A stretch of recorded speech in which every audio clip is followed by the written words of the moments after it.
Hi, everybody. Welcome to Cover the Spread here for Wednesday, August 6th, 2025. Hey, if you're new to Cover the Spread, welcome aboard. Glad to have you here. Make sure you subscribe. Give us a thumbs up as well. Greatly appreciated. And hey, let us know what your favorite play of the day is here on the Wednesday card. As we always do, we got three on the diamond for you. We'll get to the cappers, see how they're doing, and then we'll get right to the three plays we got on the diamond for you to halfway through the week, as they say, hump day here on Cover the Spread. I don't know, Ramon. How you doing here, Ramon? Yeah, real good, Rod. We know these games are important here as we get down to the March to the postseason, and we got some day games for sure as well. We're going to focus on these important games here on Cover the Spread, bring you some more winners. Definitely looking to grab some more winners there. Are we here on Wednesday's action? So, without further ado, let's head on over to Al. How are you doing here, Al? Yeah, doing all right here, as Ramon was saying. Pretty tough card, gotta be honest, here on Wednesday, but I think we got some pretty decent looks that we picked out for everyone. So, looking forward to getting to them, and yeah, some pretty good matchups, as Ramon was saying, some good pitching matchups, but definitely got a little bit of everything, and some games throughout the day for everyone too. So, definitely should be an interesting day tomorrow. Definitely. And I think we've touched on some early ones. We touched on one in the middle, and then we touched on a late one. So, hey, we got you covered all day here on Cover the Spread. So, without further ado, let's get the day started. First game we're looking at, we got the Cincinnati Reds into Chicago to take on the Cubs. This is Al's game. He's going to get us going. What do you like here in Wrigley on Wednesday? Yeah, we got an early one. Not the earliest, but definitely the earliest of these three. But yeah, as I was just mentioning, should be a pretty good pitching matchup. We got Andrew Abbott getting the start for the Reds here, who's having a great season. He's been definitely one of the most consistent starters this season. And on the other side, Horton, not quite as consistent as Abbott, but coming into this one in great form, really, really great form. Hasn't given up an earned run in either of his last three starts. That being said, I'm still gonna think that form runs out eventually, and I think these Reds playing the slightly better baseball coming into this one. And as I already said, Abbott has been doing this all season long, so I'm going to trust Abbott here in the first five. I'm going to take the Cincinnati here with the half run in the first 5 innings. And just hope that Abbott keeps these Cubs in check, and we won't even have to worry about how well Horton does. Heading on over to Ramon. What do you like here in this one? Cincinnati or Chicago here on Wednesday? Well, we're in Wrigley, so I was hoping to get the Al forecast here. I understand the wind could be shifting a little bit from earlier in the series when it wasn't really much of an impact, but I think still with two good starters here with Abbott, pretty elite numbers really with an ERA just over 2 and pretty good numbers, I think, under a 700 OPS against this expected Cubs lineup. I think Horton can do a decent job here of keeping the Reds in check a little bit, but of course it's Abbott who should be able to deal here. I mean, he has one loss all year still. I mean, when is that going to change? It keeps him in the game every single time right now, and the Reds are 13-6 with him. So I'm going to go with the under, though, here. I really trust these two starters. I think the fact that it is at Chicago gives Horton a chance to make a good start. It really does seem like all or nothing with Horton, though, doesn't it, guys? It feels like he either deals pretty strong game or gets shelled. I know that's kind of a broad brush, but it doesn't seem like you get average with Horton. You either get one or the other. So I like the fact that Al pointed out he's been pretty solid of late. I'm going to go under here with the Reds and the Cubs on Wednesday. Yeah, for me, look, I'm with you. I like the under as well, but I'm going to just grab the Nerfy. I think Abbott can get us 3 outs. I think Horton can get us 3 outs. And that'll grab us the Nerfy here in this matchup. Yeah, even if it's a little bit juiced, I still like the Nerfy. In your weather report, it says in Chicago tomorrow, supposed to be nice, supposed to be sunny. Wind blowing in a little, about 9 miles an hour, and it says light winds blowing in from right field at 9.9 miles an hour may suppress home runs, favoring pitchers in this matchup here on Wednesday. So we like to hear that. There's your weather report on that game. All right, let's head on over to the second game. He looked out the window. better than the dial of weather here. We got you covered on every situation going. We cover the spread on every side that we're looking at here. Hey, on to game number 2. We got here on Wednesday's slate, and we got the Milwaukee Brewers taking on Atlanta. And you look at this game. Hey, the weather's forecast. Hey, the game's supposed to start. It could be rainy, a little bit cloudy, but as the game kicks off, clouds supposed to clear out of the way, and we should see some clear skies. Maybe a partly cloudy, a little bit wind blowing left to right. Small wind, about 4.7 miles an hour. Humidity is up there, though. It's Atlanta, though, in the summer. Yeah, we know the humidity gets up there in Atlanta. Looking at on the bump for Milwaukee, it's going to be Jose Quintana on the bump for Milwaukee. And, hey, he's been rolling along. The Brewers have won 3 of his last 4 starts. Giving up 4 runs once, 1 run, 2 runs, 2 runs. But it seems that after he comes out, he goes about 5 innings, 6 innings, and then it seems that the floodgates open up. His last 3 starts have all seen the over for Jose Quintana. On the other side of the bump, we got Strider going, and Strider's just been rolling along. He's either giving up no runs, 1 run, which is rare that he gives up 1 run. Most of the time, it's 2 runs, 3 runs. That's what Spencer Strider's been giving up. And you look over his last 3 starts. As I said, 2 runs against the Royals. He gave up 3 runs to the Giants. But both of those games finished with 17 runs and 12 runs. The game before that, you can even go back. His 3rd start was 10 runs. So I just think after both of these starters come out, we still see the offenses continue to roll at 8.5 here. I'm taking the over. I think we get to 9, 10 runs. Milwaukee and Atlanta here in this one on Wednesday. Head on over to Ramon. What do you like here in this one, Atlanta or Milwaukee here on Wednesday? Yeah, you notice what Rodd said. He said his last start was against Kansas City.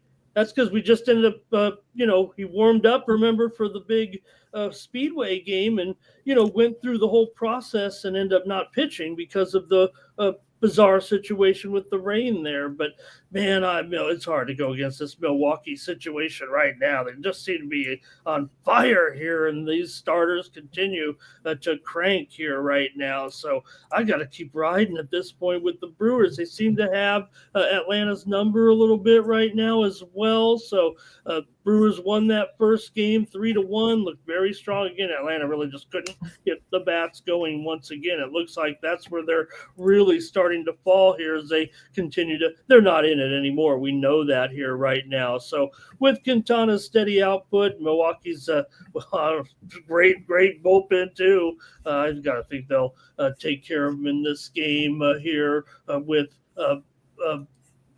Quintana pitching, doing a pretty good job here. So I know they're going to have a little bit of price here. A plus $1.10 or so on Quintana. Sign me up here. I like Strider, of course, but I got to keep rolling with this Brewers freight train right now between the Brew Crew on Wednesday. Yep, exactly. For me, I just want the over. So the Brew Crew does the bulk of the heavy lifting. All right, because they're what 6-1 to the over in their last 7 games. So with Tuesday's pending. So yeah, they've definitely been hitting in this Brew Crew. So I don't know where to Al. What do you like here in this one, Brewers or Atlanta? Yeah, I mean, I was going to be all over the Brewers as well, and I agree with that look. And I also think that we could definitely see the over in this one as the Braves actually do hit Quintana pretty well. But again, still on the Brewers there as far as the side's concerned. I'm just going to look at a couple props here for the Braves, even though I'm on the Brewers once again. But Albies is one guy that's hit Quintana pretty well. He's got 8 hits and 16 at bats with 3 home runs against him, so he could take a shot on the home run and the RBI there for Albies. And then Ozuna's another guy that's hit him well with 11 hits and 26 at bats, so could definitely take a shot on him to get an RBI as well. But again, still like the Brewers to get the job done. As Ramon was saying, just playing much better baseball right now. Although Strider is an option that's been pretty decent for the Braves here. They're still without Acuna, and I just think it's going to be tough here against the red-hot Brewers. So take those couple of shots on the props for the Braves, but I don't think it will be enough for them to get the job done. Hey, that wraps up the second game we're looking at here on Wednesday's action. Let's head on over to the final game on the board. We got Chicago and the White Sox heading into Seattle to take on the Mariners. This is Ramon's game. He's going to get us started here in this one. Seattle or Chicago here on Wednesday. Look, there's no doubt that the White Sox are playing the best ball they have pretty much all season here, with winning 10 of their last 15 into Tuesday night's action. So that's about as good as it's gotten here for the White Sox. But man, the Mariners need these games bad right now. I still think there's a difference here when you got Jonathan Cannon going.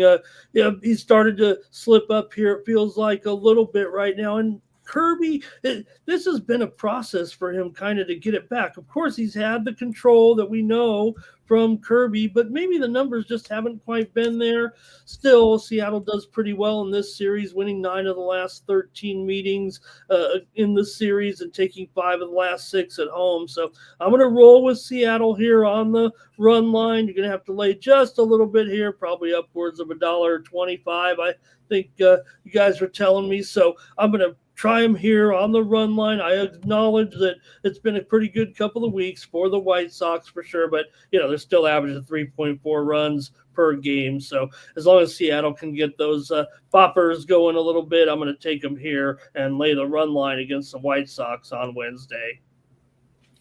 Heading on over to Al. What do you like here in this one? Mariners or White Sox here on Wednesday? Yeah, I definitely agree with Ramon here. The Mariners definitely the much better side in this one. But I expect some offense in this one here, as he was saying. Cannon definitely not the best starter in the league, and Kirby, well, he has been pitching he's been pitching well coming into this one, but still his ERA over 4 on the season.